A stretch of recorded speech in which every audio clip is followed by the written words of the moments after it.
Hey guys, Philip Simon here with the Nomus Group International. I wanted to talk about your down payment and your closing costs. Two separate things that go into the actual money that you need to bring to the closing table to actually buy a home.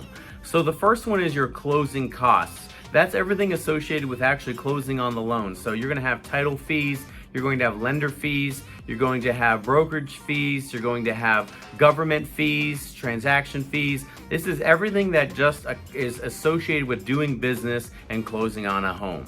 So that is going to be typically, 2 to 3% of the sales price is what your closing costs would look like. So if you're closing on a $400,000 home, your closing costs will be somewhere in that $8,000 to $12,000 range.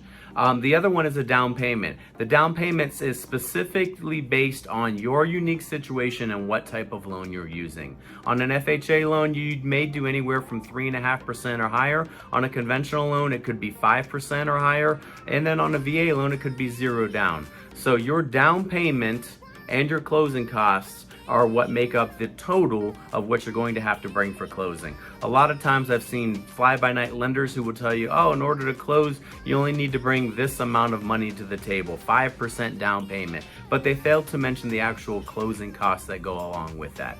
Understand you have closing costs, which is the cost of doing business to close on a home, and then you have your down payment. Those two things together will make up your entire money that you'll need to bring to actually physically close on a house.